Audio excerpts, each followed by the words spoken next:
What does it mean vous accueillir aujourd'hui? Alors, je m'appelle Pierre-Emmanuel, je suis responsable des partenariats Evernote en Europe, Middle East et Afrique. Avec nous aujourd'hui, nous avons Loïc qui nous rejoint de Comsoft, qui est Sam, pardon, Engagement Manager, et qui va aussi présenter une partie après moi. Loïc, vous êtes là? Oui, je crois qu'on peut. Donc, nous allons commencer. Alors, la première chose, nous utilisons la plateforme Zoom et nous sommes là aussi pour répondre à vos questions. Et c'est pour ça que nous avons un petit icône. Vous allez voir, alors c'est Q&A en anglais, c'est sûrement Q&A R en français. Vous pouvez l'utiliser pour nous poser des questions à tout moment. Nous allons prendre du temps à la fin du webinaire pour répondre à ces questions. Donc, n'hésitez pas à chaque moment et écrivez vos questions. Nous sommes là vraiment pour prendre du temps pour y répondre. Après, à la fin du webinaire, de ma présentation et de celle de Loïc. Donc, c'est vraiment, n'utilisez pas le bouton chat, c'est vraiment le bouton Q&A. Alors, nous allons commencer par le sommaire, un petit peu le contenu de ce webinaire. Alors, nous allons commencer par vous présenter l'enquête BIOD et BIOA. Alors, en français, c'est apporter vos appareils personnels et apporter vos applications personnelles. Alors, je n'ai pas trouvé d'acronyme en français, donc on le garde en anglais à chaque fois tout au long de ce webinaire. Ensuite, nous allons vous expliquer les caractéristiques d'un programme BIOD, comment ça fonctionne et quelles sont les caractéristiques. Et nous en viendrons à nos conclusions sur ce programme. Enfin, du côté d'Evernote, nous allons vous faire une petite présentation sur Evernote Business, un petit peu comment intégrer ce qu'on a discuté durant cette enquête et ce qu'on a découvert durant cette enquête et comment on peut l'appliquer avec Evernote Business. Ensuite, Loïc fera une présentation sur le Mobile Device Management. Encore une fois, si vous avez des questions, n'hésitez pas à utiliser la fonction Q&A ou Q&A en français et posez vos questions à tout moment. Alors, nous allons commencer avec Sandra. Alors, Sandra, elle travaille dans une équipe marketing. Auparavant, elle a effectué un stage dans une agence et a obtenu un bachelor en digital marketing. Elle aime son travail, elle est plutôt passionnée par son travail. Elle apprécie aussi ses collègues.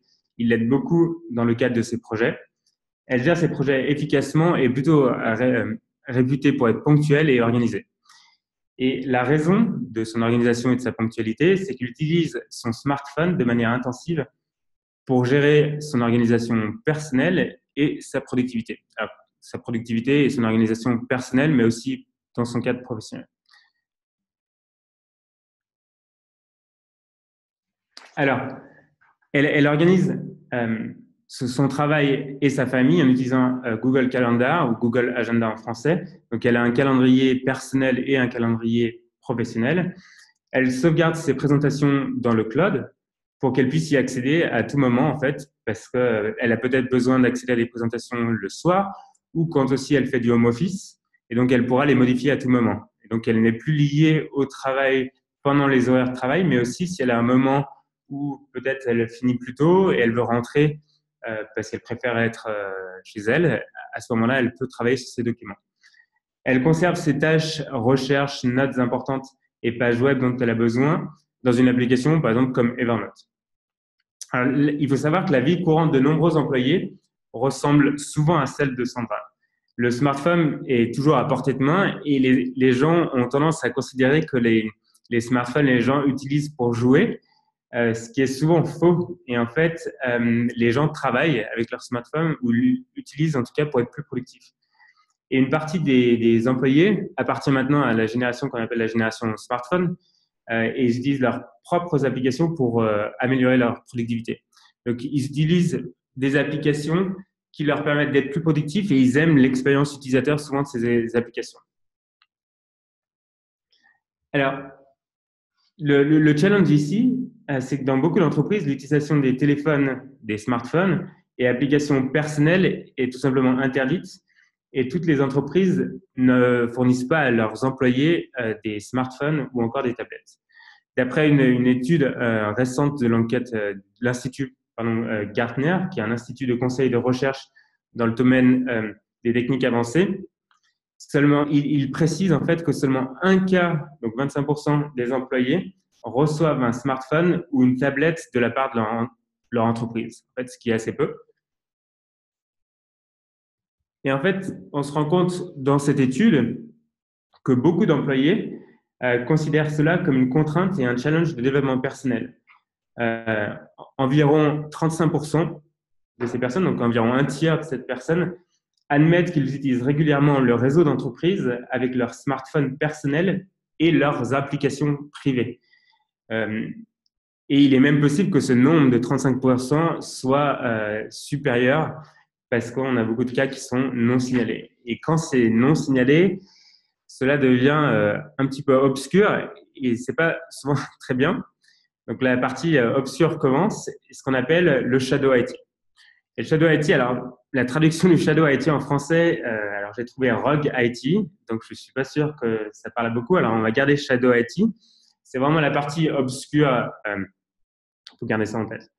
Alors, il est toujours difficile d'apporter de la lumière de l'obscurité, mais on va quand même essayer. Alors on a réalisé une enquête où on a interrogé plus de 200 employés de différentes entreprises, donc différents domaines. Ce sondage et cette enquête étaient anonymes. Et l'idée était vraiment de comprendre en fait comment ces gens utilisent des applications et les smartphones dans l'entreprise. Alors voici quelques résultats qu'on a obtenus de cette enquête. Alors sur les 200 personnes qui ont été interrogées, plus de 70% de ces personnes utilisent des appareils privés tels que les smartphones, ordinateurs et tablettes au travail. Donc c'est beaucoup. Mais sur ce même nombre de personnes, 35% n'ont aucune autorisation d'utiliser ces outils dans le cadre de leur travail, tout simplement parce que ces outils sont interdits au travail. Et 53% exactement, utilisent des applications personnelles au travail, ce qui est aussi un nombre qui est important.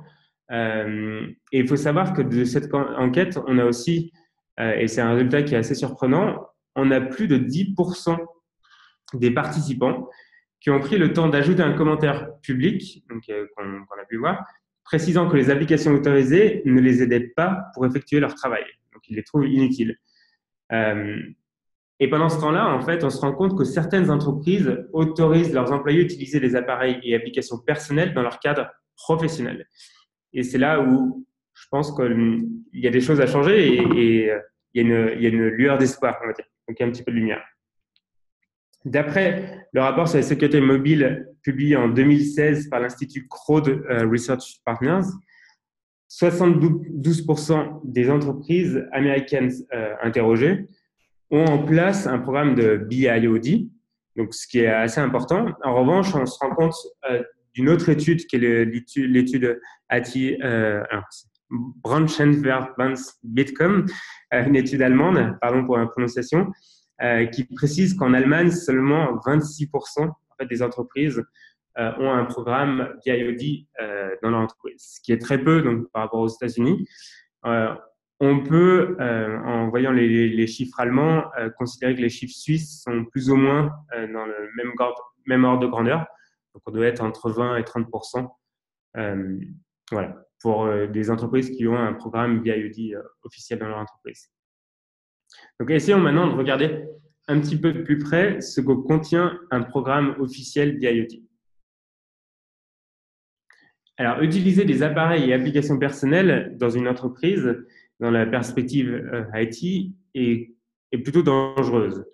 Il y a un nombre de risques qui est important, par exemple la perte de données, tout simplement, parce que l'employé peut simplement perdre son téléphone, son smartphone avec ses données dessus, ou encore des attaques qui sont malveillantes. Donc parfois les employés aussi protègent mal, par exemple, des applications ou n'ont pas de mot de passe, par exemple, sur leur ordinateur, sur leur tablette ou sur leur smartphone.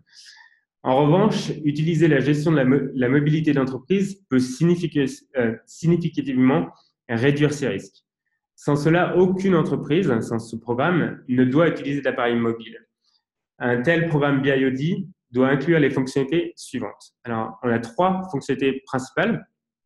Donc, une première caractéristique, il faut qu'il y ait une section attrayante d'appareils et d'applications. soit les appareils privés sont autorisés, et dans ce cas, soit l'entreprise offre une sélection de smartphones qui sont plutôt populaires, donc ça peut être des iPhones, des Android, mais que les employés veulent utiliser. Aussi, alors ce qui arrive dans certains employés, c'est que les entreprises participent en fait au dédommagement d'un appareil acheté par l'employé. Et à ce moment-là, c'est plus une subvention de l'achat de l'appareil. Ensuite, le deuxième point, la deuxième caractéristique, c'est qu'il faut un espace crypté en fait, d'entreprise qui contient les données professionnelles et qui comporte des applications et qui sera installé en fait sur les appareils directement. Alors, c'est un programme qui est utilisé, alors que nous, par exemple, on utilise en interne chez Evernote.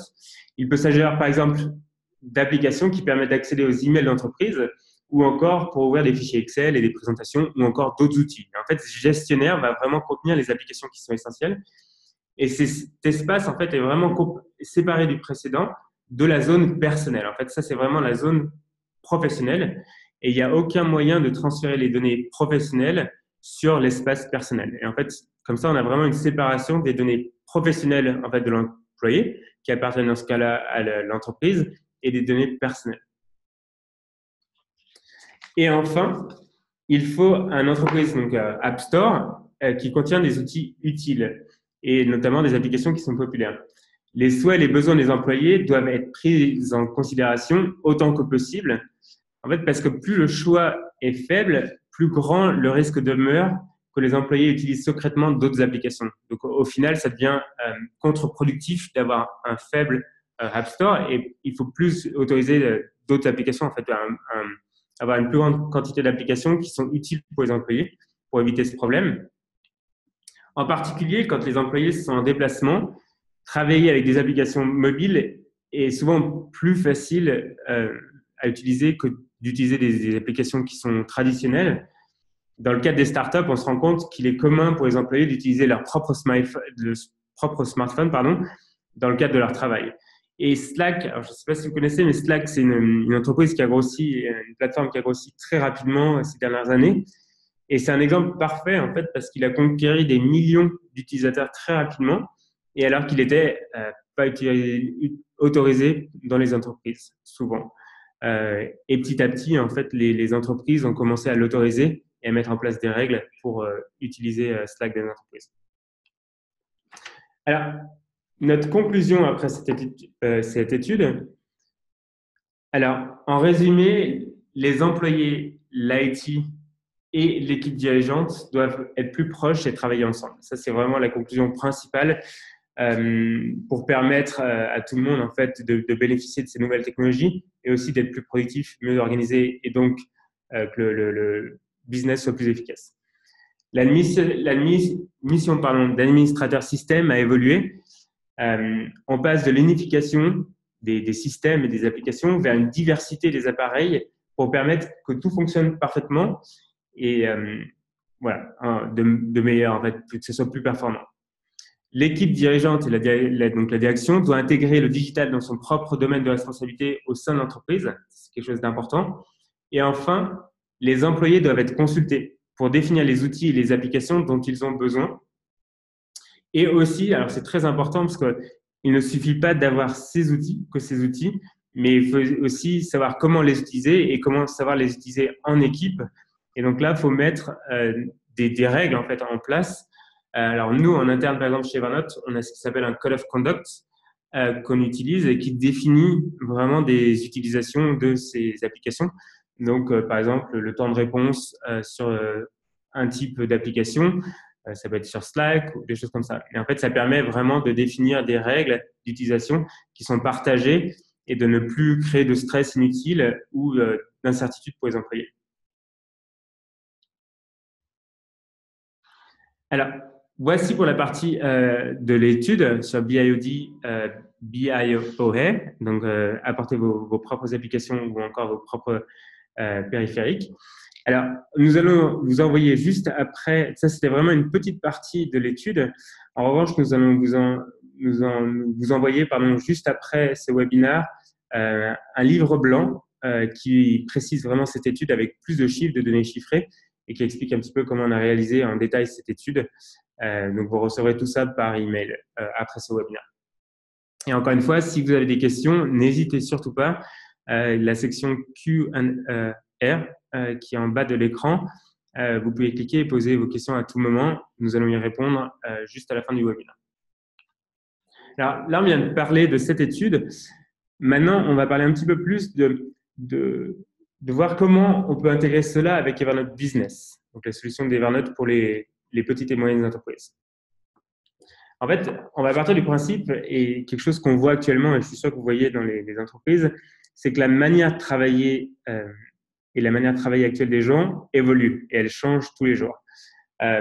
Déjà parce qu'on voit que les entreprises utilisent de plus en plus de contracteurs ou de personnes tiers pour des projets. Donc, l'espace évolue, les manières de travailler évoluent. En revanche, les gens utilisent toujours des fichiers. Et je vous propose un petit peu de trouver et de prendre un petit peu de distance et de voir combien vous passez de temps, un petit peu une proportion par jour à utiliser des fichiers. Alors que ça peut être des fichiers qui sont des fichiers Excel, des fichiers JPEG, des fichiers Doc, des fichiers Word, des fichiers PDF, etc. Pour ma part, ça me prend à peu près 20% de mon temps tous les jours où j'utilise des fichiers. Donc, encore une fois, tout type de fichiers. Qu'est-ce qui se passe pour 80% du reste du temps? Je le passe ici.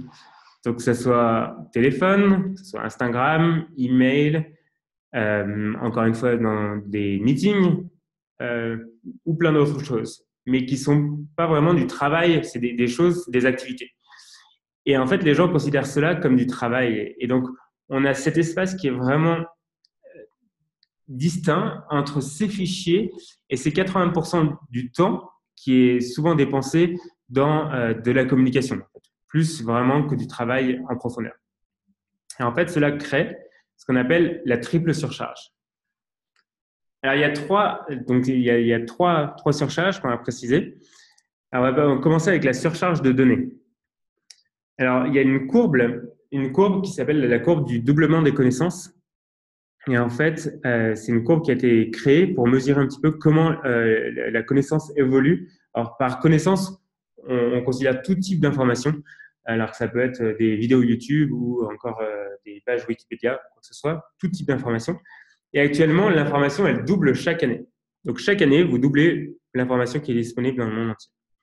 En revanche, dès 2025, donc dans 8 ans, elle va doubler tous les jours. Donc, pour vous montrer un petit peu à quel rythme l'information se propage et se développe.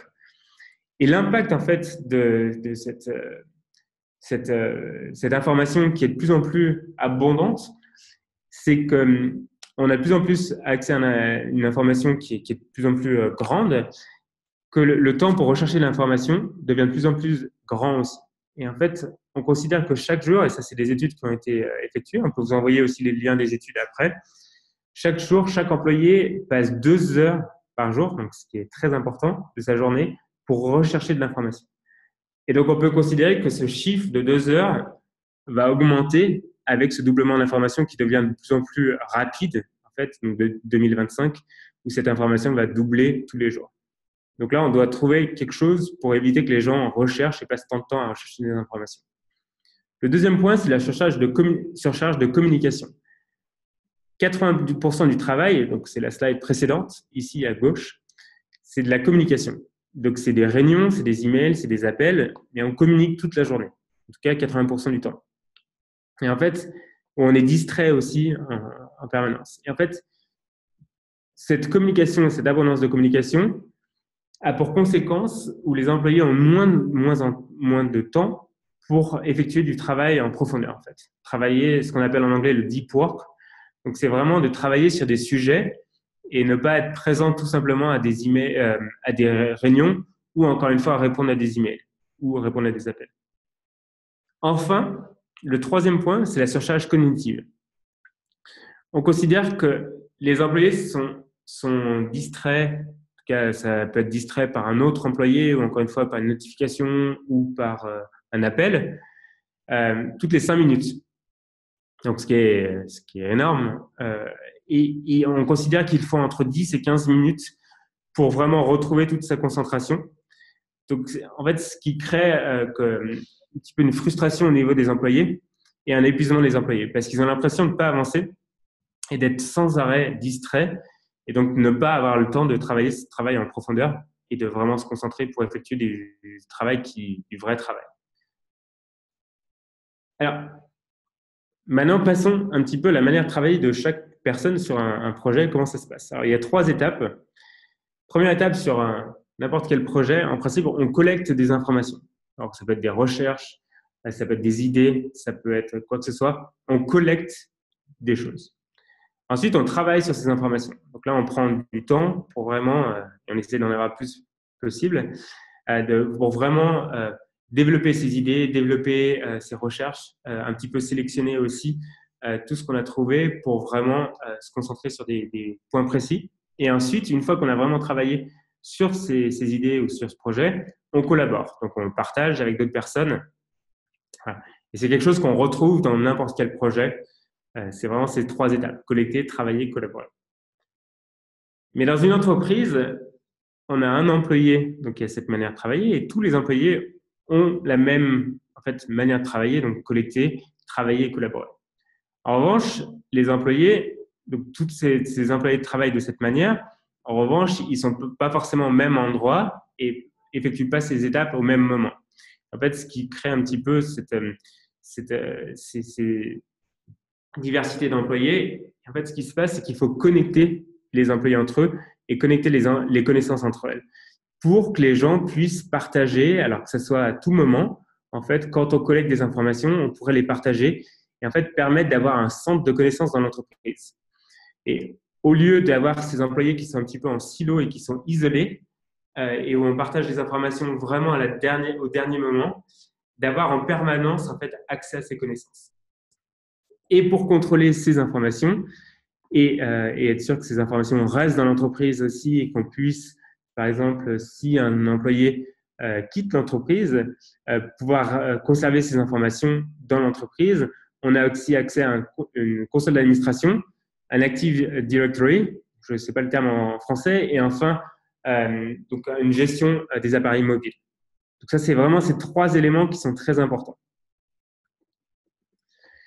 Alors, on en parle souvent au sein d'Evernote et je pense que c'est quelque chose de très important, c'est qu'avec des connaissances et des informations qui sont éparpillées entre les personnes, projets et applications, il est vraiment important de connecter tout cela ensemble pour réussir. En fait, je pense que c'est ça qui permet de définir aussi les entreprises qui réussissent ou non et qui vont se développer dans le futur. C'est vraiment comment connecter ces connaissances, ces personnes, ces projets entre eux. Alors, un petit peu des quelques chiffres sur Evernote. Aujourd'hui, on a 20 000 entreprises qui utilisent Evernote Business. On a plus de 200 millions d'utilisateurs dans le monde, donc à peu près 220 millions actuellement d'utilisateurs dans le monde. Juste pour vous donner une idée, en Europe, on a 50 millions d'utilisateurs et 75% des utilisateurs sont en dehors des États-Unis, ce qui est très atypique pour une entreprise américaine qui a été créée dans la Silicon Valley il y a 9 ans et où on a vraiment effectué un développement à l'international très rapidement.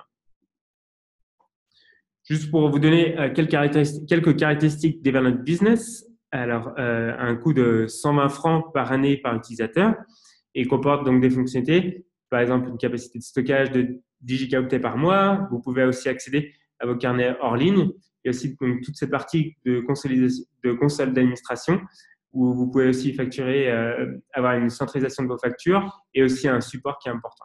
Alors, je ne vais pas rentrer en détail dans chaque fonctionnalité. Si vous avez des questions, vous pourrez contacter aussi mon collègue Manuel à la suite. Je vais vous donner son contact pour en savoir un petit peu plus, pour qu'il vous fasse une démo aussi d'Evernote Business.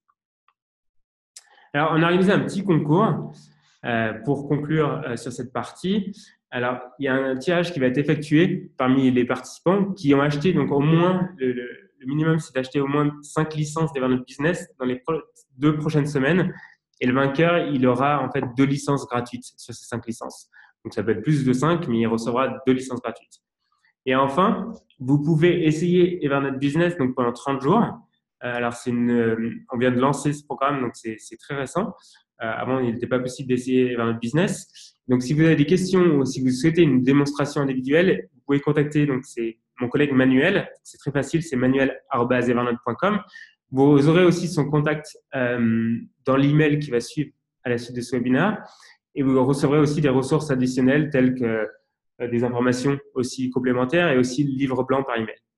Enfin, juste pour vous donner quelques informations sur les entreprises suisses qui utilisent Evernote Business. Alors, on a Freitag qui utilise pour le développement et toute l'entreprise Freitag utilise Evernote Business. On a Migros qui est un nouveau client d'Evernote Business et qui développe maintenant et qui utilise Evernote Business au sein de leur entreprise, qui est une grosse référence pour nous. Et après, on a d'autres entreprises, donc par exemple Publicis, Imakina, qui sont des grosses entreprises plus en Europe, qui utilisent aussi Evernote Business. Voilà. Encore une fois, si vous avez des questions, n'hésitez pas. La section Q&A ou Q&A en français dans la fenêtre Zoom pour vous poser toutes vos questions. Merci beaucoup et je vais passer la parole à Loïc. Oui, bonjour à tout le monde.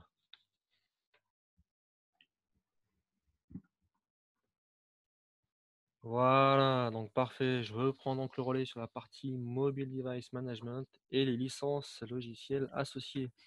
Pour ma part, je suis donc Loïc, consultant SAM au sein de Comsoft depuis un peu plus de 3 ans désormais.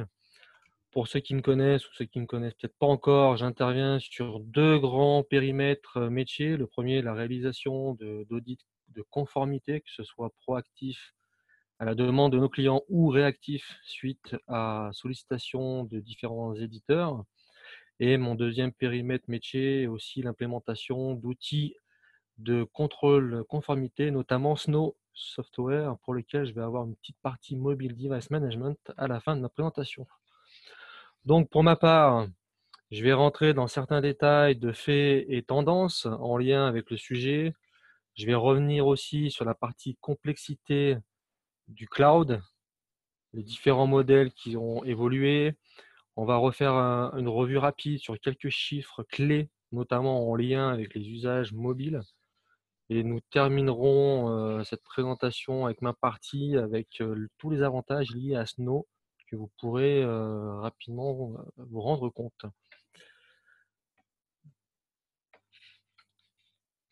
Donc, dans un premier temps, venons-en donc, comme on dit souvent, aux faits en fait. Si vous voulez, les entreprises, généralement dans leur gestion de processus, les choses sont relativement liées, d'accord? Entre la demande du business des différentes entités et l'IT, le maillage est vraiment serré. En 2017, les entreprises de plus en plus se procurent en moyenne 30% des services IT via le cloud. D'accord? Et cette tendance ira, quoi qu'il arrive, à la hausse avec l'usage expansif de mobiles, de tablettes, etc. Notamment, le modèle de licensing, comme vous le connaissez très certainement, a beaucoup évolué. Historiquement, le modèle par device était précurseur. Petit à petit, ce modèle est en train d'évoluer pour être remplacé par les usages centrés sur l'utilisateur et les modèles par abonnement. D'accord? Ce qui est très important aussi, c'est que les accès aux utilisateurs deviennent de plus en plus importants étant donné qu'ils ont la mainmise sur un tas de matériel mobile qui leur permettent de fait d'installer des logiciels, d'en faire usage, sous-entendu, est-ce que j'ai la bonne licence qui va bien, qui me permet d'utiliser cette application-là? Donc là, je vais rentrer dans le détail très rapidement. Comme vous le savez aussi, peut-être certains d'entre vous, les audits sont de rigueur depuis 4 ans. Et c'est une tendance qui va s'accélérer parce qu'en donnant de plus en plus d'accès à l'utilisateur final, sous-entendu pour les éditeurs, ils vont avoir la mainmise sur tout un tas d'installations et si c'est mal géré par l'entreprise, clairement, les audits vont s'accélérer. Enfin, nous, c'est de la tendance qu'on observe sur les usages applicatifs mobiles. D'accord? Ce qui sous-entend aussi pour nos clients et nous, en tant que partenaires, on sera les premiers à toujours vous dire attention, les exigences de conformité ne font que augmenter. Et le fait de mettre l'utilisateur en position centrale, au final, ça remet un peu les éditeurs en position de force pour dire attention, étant donné qu'ils ont beaucoup de moyens d'installation, ça veut dire que la conformité, de fait, devient de plus en plus bouleversée. D'accord? Nous allons donc pouvoir passer à la slide suivante sur la complexité du cloud. Donc là, c'est un schéma vraiment succinct, mais tout ça pour dire que au sein d'une même organisation, d'une même société, peu importe si elle est commerciale ou non, gouvernementale, édu, etc. Généralement, voilà, il y a deux grandes distinctions. Il y a l'IT, clairement, qui gère les besoins, qui gère l'infrastructure. Et il y a le business, tous les métiers, les différents secteurs, les RH, les finances, ceux qui réalisent des opérations, etc., etc. De manière classique, ces deux grandes entités-là, IT et business, gèrent leurs demandes et gèrent la réponse à la demande. Maintenant, la problématique avec le fait de centrer l'utilisateur et l'implication de nouveaux moyens de communication mobile ne fait que complexifier ce modèle de nuage-là par l'arrivée du fameux Shadow IT qui est présent donc sur le slide suivant. Est-il possible, Manuel, de switcher sur le slide suivant avec le Shadow IT, s'il te plaît? Merci. Et il doit y avoir une petite animation. Est-ce que tu peux cliquer aussi, s'il te plaît? Voilà. En fait, l'arrivée de la position centrale de l'utilisateur, utilisateur qui se situe au niveau du business, c'est que ça lui donne en fait la possibilité, sans qu'il lui ne le sache forcément, parce qu'un utilisateur, il ne se pose pas la question de savoir si ce qu'il fait, il le fait dans les règles de l'art. S'il le fait, c'est parce qu'il en a besoin avant toute chose. Malheureusement, ça lui donne accès à des informations de l'IT, à des applications soi-disant gérées par l'IT, et tous les usages de l'utilisateur, en tout cas une certaine volumétrie, peuvent être, on va dire, situés dans le fameux Shadow IT et du coup dans cette zone sombre où la règle licensing associée à son usage n'est pas correcte parce que l'utilisateur final n'avait pas conscience que même si potentiellement, techniquement, il peut installer une application sur ses mobile devices, malheureusement, la licence n'est pas forcément adossée à cet usage et à cette installation. D'accord? Donc c'est là toute la complexité de recentrer l'utilisateur sur les applications et de, on va dire, de rajouter du matériel mobile. Plus on a, on va dire, plus l'utilisateur a de matériel mobile dans les mains, plus il est en position de force pour venir installer de nouvelles choses. D'accord? Donc c'est là vraiment tout l'enjeu pour nous partenaires et aussi pour Evernote, c'est vraiment de venir organiser ces nouvelles tendances, recentrer les usages et surtout les recadrer afin de permettre, on va dire, la limitation du shadow IT. Et en tout cas, la fin en soi dans tous ces sujets-là, c'est de sécuriser l'entreprise et de la rendre compliant et éviter ainsi des problèmes juridiques, légaux, etc., etc. Nous allons pouvoir avancer sur la slide suivante qui contient des chiffres vraiment très évocateurs par rapport à la gestion mobile dans les entreprises. De manière très rapide, la question est la suivante: comment vous procurez-vous les applications que vous utilisez professionnellement? Étude donc réalisée sur demande de Snow en 2015. Snow étant le partenaire dédié Software Asset Management par Comsoft. La première réponse signifie que je n'utilise que les logiciels installés par notre service IT. Donc là, à hauteur, bon, c'est pas forcément énorme, hein, c'est 31%. D'accord? Je pense qu'il doit y avoir une animation dans la présentation qui fera apparaître ce nombre. Voilà. Hop. Merci beaucoup. Donc, on revient avec l'affichage des résultats des réponses. Alors, Manuel, est-ce que tu peux revenir sur la slide précédente? Voilà, impeccable. Je reste quelques instants sur cette slide pour vraiment expliquer un peu ces chiffres qui sont très importants. En fait, sur l'étude menée, seulement 31% de réponses comme quoi ils utilisent que les logiciels installés par l'IT. 4% seulement utilisent la boutique d'application propre à l'entreprise pour faire une demande d'un nouveau besoin applicatif. Et ensuite, les 64% restants, c'est pour signifier que malheureusement, même si certaines personnes utilisent les logiciels fournis par l'IT de manière standard, malheureusement pour les applications mobiles, cette demande-là vers l'IT n'est pas faite directement en interne, mais par le biais des boutiques externes. Et en plus de cela, un autre pourcentage de personnes qui ne sont pas inclus dans les 31%, donc ce sont des utilisateurs en complément à ce chiffre, ce qui ne fait qu'aggraver ce chiffre, où ces utilisateurs-là se procurent des applications par d'autres biais, parce que ce qui compte pour eux finalement, le fait d'avoir un mobile donne une espèce de pouvoir à l'utilisateur de pouvoir se débrouiller tout seul et télécharger. Du coup, ils trouvent d'autres biais externes à l'entreprise pour venir télécharger un besoin précis rapidement et par le biais de ses propres doigts en fait, sur son mobile. Malheureusement, tout cela ne fait qu'aggraver en fait et accentuer la gestion, de ces installations-là, la gestion des droits adossés aux licences associées à ces applicatifs. Parce que bien souvent, les utilisateurs finaux, ils n'ont pas cette sensibilité-là sur le licensing, et ce qui est totalement cohérent. On ne leur demande pas du tout de savoir comment ils doivent se servir de la licence associée. Par contre, il y a forcément une responsabilité légale dans l'entreprise de se prémunir de différents écarts d'installation de leurs utilisateurs finaux. Donc ces quelques nombres-là permettent d'étayer ce concept. C'est pour cette raison qu'on va pouvoir passer à la slide suivante, s'il vous plaît, qui révèle en fait les différents défis, d'accord, en matière, sans forcément faire toute une lecture de ce qui est écrit. L'idée, c'est de dire que les nouveaux défis de demain touchent le business, les organisations et la législation. Je vais commencer par le dernier, par la législation.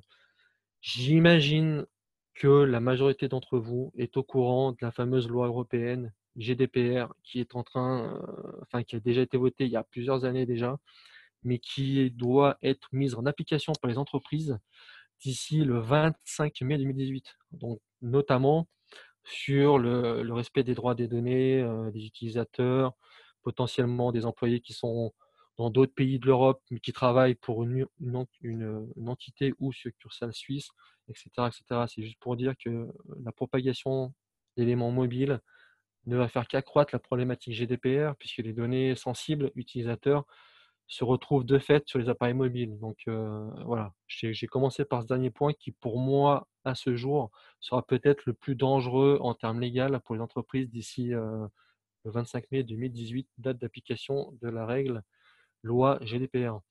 En tout cas, l'idée pour nous, partenaires comme Soft et Evernote, c'est avant tout de vous aiguiller en fait dans la gestion de vos processus, de vous faciliter la vie en termes d'outillage bien précis, type Snow Software. On verra par la suite de la présentation tous les avantages.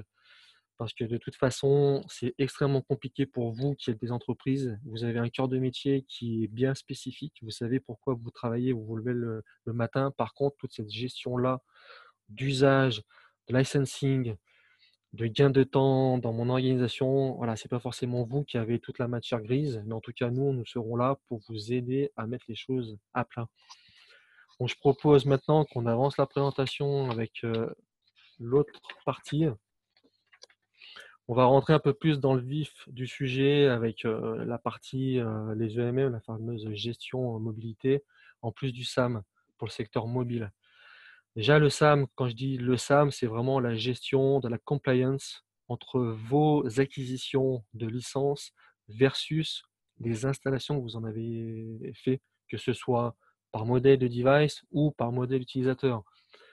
Et comme je l'ai de nombreuses fois répété déjà depuis le début de ma partie, la partie mobilité, en fait, ne va faire que rajouter une complexité supplémentaire à un sujet qui était déjà, mine de rien, un peu laborieux pour nos clients. Donc l'idée pour nous, c'est vraiment de vous accompagner. Et ce qu'il faut savoir, c'est que le poste de travail moderne est de plus en plus mobile. Les tablettes, les smartphones sont omniprésents. Les entreprises ont besoin clairement que leurs employés soient flexibles et qu'ils puissent profiter des avantages des nouvelles technologies. Et aussi une méthode de travail. À quelque part, cela fait déjà longtemps que les collaborateurs n'utilisent plus ou de moins en moins les appareils uniquement pour consulter leur email ou accéder à leurs contacts ou calendrier, mais aussi pour se servir de nouvelles applications et de systèmes en tout genre dans le cadre professionnel. Parce que eux, en tout cas, et même pour leur management, ça les rend à quelque part plus productifs, ce qui apporte de la valeur ajoutée à l'entreprise. Malheureusement, sans une gestion adéquate, l'utilisation accrue des technologies mobiles comporte aussi toute une série de risques financiers et opérationnels. Les collaborateurs, finalement, peuvent involontairement contribuer à l'émergence de frais de licence ou de données imprévues pour l'entreprise et dont les sommes peuvent atteindre parfois des millions ou à l'apparition de failles dans les processus de conformité et de sécurité établis. L'idée, en fait, pour nous, c'est que, étant donné ces besoins-là, ces usages-là, centrés sur l'utilisateur, augmentant, c'est vraiment de vous sécuriser les choses, de vous faciliter cette gestion-là par des outils qui sont déjà présents sur le marché pour lesquels nous avons un partenariat vraiment spécifique. D'accord? Je propose qu'on passe à la slide suivante pour rentrer de manière très pragmatique avec la réponse de Comsoft à tous ces sujets-là de mobilité et de placer l'utilisateur en position centrale. C'est en fait le fameux SDM, le Snow Device Manager, qui est un composant inclus à Snow Software, outil on va dire standard chez Comsoft pour la mise en conformité de nos clients. SDM en fait est un add-on, une fonctionnalité supplémentaire qui permet de gérer clairement la disponibilité des devices mobiles et l'accessibilité et la gestion des applications et de la licence, du droit de licence accordé à cette application. D'accord? Ce qui est très, très, très, très, très important, c'est bien de savoir que Snow Device Manager, c'est un composant de la plateforme de gestion des actifs, donc sous-entendu SAM. C'est intégré à Snow. Les entreprises, grâce à cela, disposent d'un contrôle total sur la manière dont les smartphones et les tablettes sont utilisés dans le cadre professionnel. Les utilisateurs peuvent profiter pleinement de leur appareil mobile. Les administrateurs autorisés peuvent, grâce à une commande professionnelle, s'assurer que toutes les utilisations respectent les normes et les directives en place. Snow Device Manager, il étend en fait aux terminaux mobiles les niveaux élevés de contrôle et de surveillance déjà appliqués aux ordinateurs de bureau, aux centres de données et dans le cloud. La solution pose de nouvelles références en matière de sécurité. Elle permet de gérer les produits logiciels indépendamment des plateformes et des sites. J'insiste sur ce point-là, c'est vraiment extrêmement important. Peu importe la plateforme, quel type d'OS tourne sur le mobile. Ce qui compte, c'est l'implémentation des processus intelligents d'assistance aux utilisateurs afin d'optimiser les échanges des informations entre les utilisateurs mobiles et le paramétrage par l'IT. D'accord? Donc ça, pour nous, chez Comsoft, c'est clairement notre réponse à ce besoin de contrôle, de conformité des utilisateurs finaux sur tout ce qui touche les appareils mobiles. Je propose qu'on avance avec la slide suivante, avec les différentes caractéristiques des performances et les avantages économiques. Ce qui est important avec dans ce que je vous ai montré précédemment, le SDM, en fait, c'est une fonctionnalité qui surveille les cartes SIM actives, les applications et les réglages, l'utilisation et la sécurité des smartphones et des tablettes sous Windows, iOS et Android. Et c'est aussi un outil qui collecte les informations vis-à-vis de quel utilisateur utilise quel appareil.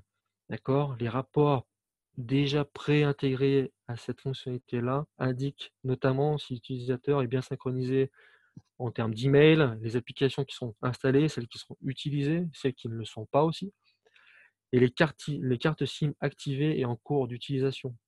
D'accord? Ce qui est important pour vous, en fait, de bien noter, c'est que SDM, cette fonctionnalité-là de Snow, accélère en fait les démarches lors de l'arrivée ou du départ de collaborateurs, puisque les nouveaux utilisateurs et les appareils sont ajoutés rapidement et facilement. Et les données d'entreprise peuvent être supprimées tout aussi simplement lors du départ des utilisateurs. Les éléments de configuration tels que les paramètres de Wi-Fi, de messagerie électronique ou de sécurité peuvent être appliqués aux appareils en mode push. Les applications autorisées sont distribuées via un portail d'applications, donc App Store, aussi proposé par Snow, ou via un réseau interne aussi, afin de pouvoir faire évoluer rapidement les configurations. Snow, c'est un outil qui vient s'interfacer avec aussi des outils existants en place chez les clients. Ce qui est très important aussi de savoir, c'est l'accès aux ressources internes. Typiquement les emails, le CRM, les ERP, les sites internet, les SharePoint, etc. Tout cela peut être autorisé ou bloqué de manière ciblée grâce à l'authentification basée sur les certificats ou l'utilisation obligatoire de connexion VPN. D'accord?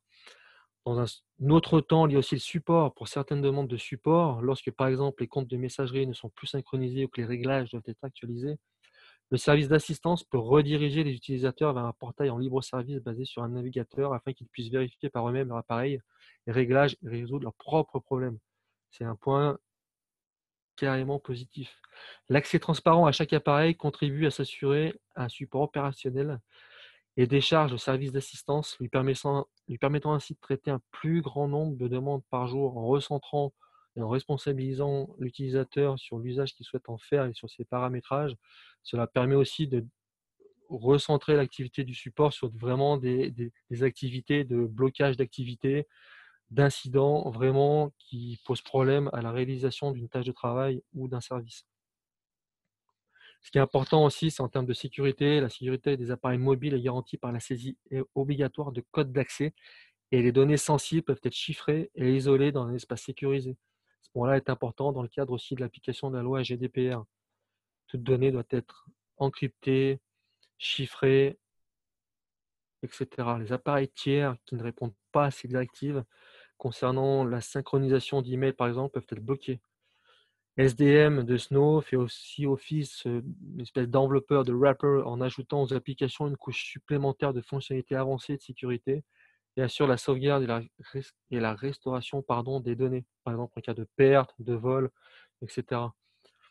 Ce qui est important pour vous aussi de savoir avec ces nouvelles solutions SDM, c'est que tout cela permet en fait aux administrateurs de définir des accès aux applications gérées basées sur les rôles.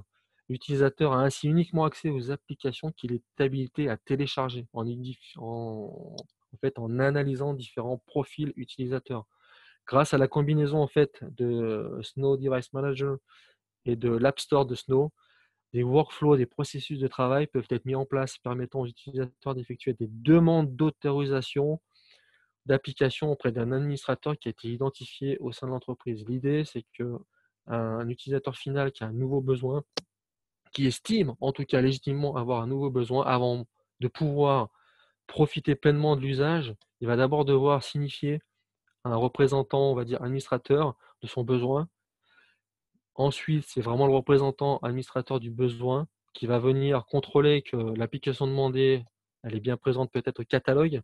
Si elle ne l'est pas, ça veut dire que l'administrateur va devoir faire une demande de workflow supplémentaire, donc un processus, on va dire, de demande à une autre personne. Alors peut-être que ce sera un service financier ou à son responsable direct pour dire voilà, j'ai un utilisateur, il a un besoin, son besoin n'est pas présent dans le catalogue, qu'est-ce qu'on fait? Mais l'idée, c'est que dans cet intervalle de temps-là, l'utilisateur n'a pas les moyens de venir tout de suite installer son besoin. Il attend un certain délai, donc un certain laps de temps de réalisation de processus interne qui va bien contrôler la véracité de son besoin et la bonne application de son installation avec la licence associée. D'accord? C'est ça vraiment là toute l'opportunité pour nous vis-à-vis de nos clients. Ce qui est très important aussi pour vous, c'est de savoir que des économies pourront être réalisées grâce à une utilisation contrôlée des applications. Snow Device Manager fournit aux administrateurs, aux collaborateurs, aux utilisateurs des informations et des outils leur permettant de résoudre eux-mêmes très rapidement les problèmes liés à certains aspects technologiques mobiles. Les demandes d'assistance peuvent être traitées plus efficacement. Le taux de résolution des premiers appels augmente considérablement finalement. De plus, les informations précises sur les achats d'appareils et de licences permettent de réaliser des économies sur les coûts matériels et logiciels. Parce que finalement, la logique reste la même d'un point de vue mobile que d'un point de vue device, comme nous avons pu le voir lors de la réalisation d'audits de conformité. C'est que finalement, une entreprise, en tout cas service IT, mieux il est en position de force de savoir exactement, par exemple sur 6 mois ou sur 1 an, l'usage effectif d'applications par ses utilisateurs, mieux il est en position de force pour dire à ses finances, voilà, aujourd'hui, on dit souvent que l'IT est en centre de coût, mais finalement, on est en mesure de dire que tout un volume d'utilisateurs donnés, ciblés, finalement, n'utilise pas telle ou telle application. Sous-entendu, des gains clairs financiers. D'accord? Donc c'est vraiment là pour nous toute la valeur ajoutée, c'est au sein d'une même interface graphique, avoir la puissance d'un outil qui permet de réconcilier la vue des installations versus la vue des achats de licences versus la vue de la règle de licensing en vigueur à l'instant T et de pouvoir ainsi prendre des décisions qui s'imposent. Est-ce que je supprime des choses? Est-ce qu'on a besoin d'en rajouter? Parce que mine de rien, en phase de croissance, on a besoin finalement de plus de besoins, de plus d'applications et plus de licences. Donc c'est vraiment là tout l'intérêt. Donc pour moi, vis-à-vis de cette partie-là, ce qui est important de relever, c'est que vous avez en tout cas des solutions qui existent sur le marché, qui sont déjà en place chez certains clients. Et les premiers retours sont largement positifs parce que dès lors qu'on arrive à mettre en avant des gains financiers sur, on va dire, la mise en place d'un outil, c'est toujours un point positif. D'accord? Dès lors qu'on investit de l'argent pour un outil qui est mine de rien à mettre en œuvre, si on arrive à se rendre compte lors d'un proof, enfin d'un POC typiquement qu'il y a déjà du retour sur investissement qui est possible, ça reste un argument voilà, qui est quand même très frappant pour nos clients et c'est toujours un point positif pour nous. L'idée, c'est pas de pousser un outil sans avoir les éléments clés en fait. Voilà.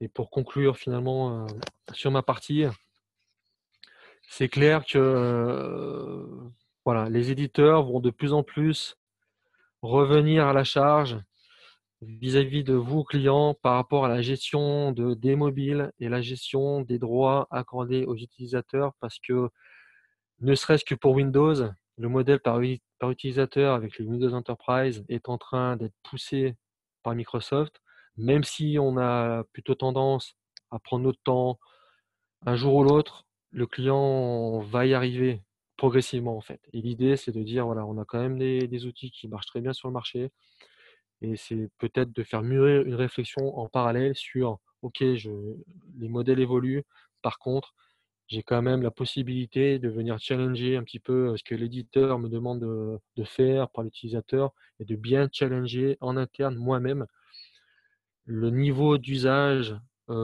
effectif par mes utilisateurs qui ont de plus en plus accès à du contenu, à de l'application par le biais de leur mobile. Voilà pour moi un petit peu la conclusion que je voulais apporter à cette partie SAM, Mobile Device Management. Merci beaucoup, Loïc. Et je m'excuse parce que nous avons une petite animation là qui est au bas de l'écran et qui peut pète de temps en temps. Donc, je m'excuse de ça. On n'arrivait pas à la fermer en direct. Donc, je m'excuse pour la distraction pendant la présentation. Alors, nous avons une question alors, pour vous, Loïc, Oui. de Jean-Michel. Euh, alors, il nous demande si SDM est un add-on de la plateforme Snow Software. Vous avez également dit qu'il est inclus. Est-il donc gratuit ou plutôt intégré dans la licence de base de Snow Software? Alors, à ce jour, je suis en attente d'informations sur cette question en fait. J'ai pour l'instant D'accord. pas la réponse. C'est un sujet qui est un add-on qui est relativement frais et pour lequel nous avons rapidement demandé plus d'informations pour la partie, on va dire, commerciale, coût ou pas.